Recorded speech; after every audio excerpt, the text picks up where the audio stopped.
Welcome back for all of our listeners, and if you're new here, hello, I'm Kimberly, your host, and this is The Parent Solution, your one-stop shop for all things educational.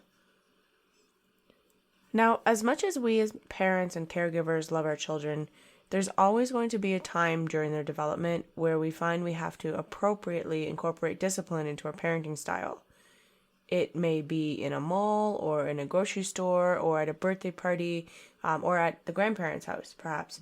But somewhere along the way, we're going to have to provide our children with guidelines and boundaries so that they understand safety and appropriate behavior and emotional regulation.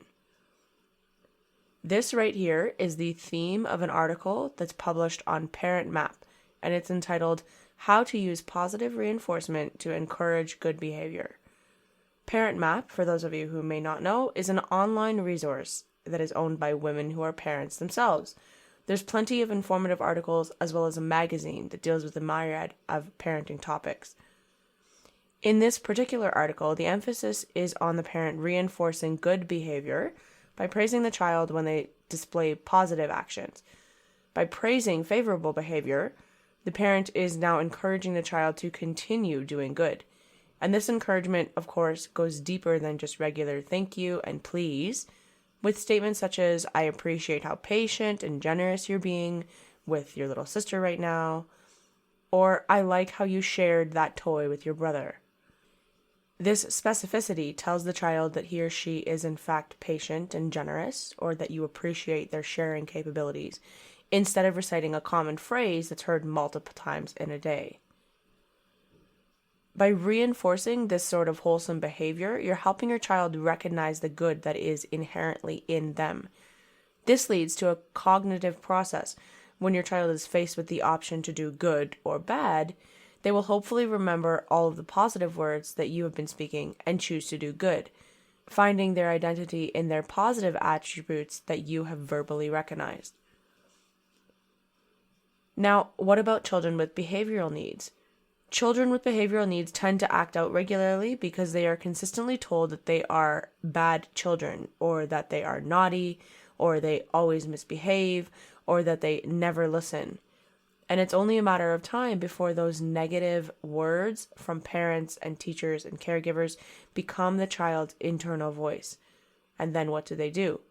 They behave exactly the way they are told to behave by all of these external voices. And now that internal voice continues the cycle.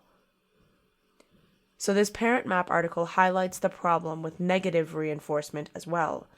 Often, negative reinforcement sounds like, don't do that or else, which only works as long as the parent can instill fear in the child. But eventually, that child's going to grow out of that fear, and the or else part will be more enticing. Now, the problem with fear is that no one should be living with it. Living with constant fear is torment for an adult or for a child. And if a child learns to follow a rule because they want to, and they understand the meaning and the reasoning of the rule, as opposed to being afraid of punishment from an adult, they're going to be more prepared to think for themselves as they grow up. Controlling a child by fear is teaching them a form of mindlessness. It's the thought that I'll do whatever you want because I am afraid of you. And that type of training disrupts proper development. Now, many of us adults grew up with negative reinforcement as part of our childhood. Some of us knew about the idea, or know about the idea, that a child is to be seen and not heard. And so we had more strict rules to follow. So this idea of positive reinforcement might be completely foreign. So I put together some practical tips for you to use to help practice positive reinforcement. One thing that you can do when your child is misbehaving, this is quite helpful in any situation, to be quite honest, take a breath and remind yourself of their positive attributes, and then remind your child of their strengths as well before talking about the problem. Staying calm is, of course, important to this whole scenario. Don't overdo the attention that you give your child for negative behavior. Instead, react more obviously to your child's positive behavior. Spending quality and phone-free time with your child regularly is going to be important to the quality of the relationship that you develop. This will make it easier when hard circumstances arise. Taking time out to tell your child all the things that you love about them is also important. That boosts their self-esteem and it builds their confidence. Being the example is another one that's important. Showing your child how to share or how to properly handle their emotions or whatever it might be by doing it yourself is a really powerful way to exemplify this positive reinforcement behavior. And give simple rewards for good behavior. It doesn't have to be complicated. It doesn't have to be expensive. It just has to be a reward. Now, on that note, the last sort of thought there is a difference between rewarding and bribery. Bribery, for example, would be giving your child a chocolate bar from a stack of sweets near the cashier if they stop screaming while you're standing in the grocery line. This article actually mentions this particular example and makes it clear that this use of bribery often backfires on the parent because it simply conditions a child to understand that screaming in the grocery line will win them a chocolate bar. If you were to use a different approach, such as rewarding the child with allowing them to help you put the groceries on the conveyor belt, or push the cart, or use the debit machine, of course with your guidance, then now they're building skills for independence. These are very simple rewards, and they're amplifying good behavior, especially when you tell the child why they're being rewarded. Specifically, thank you for standing patiently in the line while we wait to pay for our groceries. That's a very specific thank you.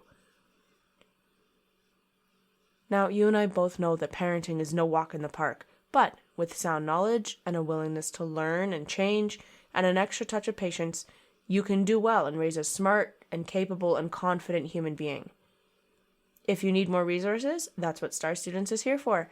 Feel free to read through our blogs, listen to our podcasts, just like this one, or check out our academic and homeschooling resources. And as always, don't hesitate to contact us for support. That is all for this week's episode of The Parent Solution. If you have any comments or questions, either about this issue or others that have come up for you, you can always find me on social media. It's Star Students on Facebook and LinkedIn, or starstudents.learning on Instagram. You can also reach out through email, which is all over social media channels. Thank you, as always, so much for listening, and I'll be back next week.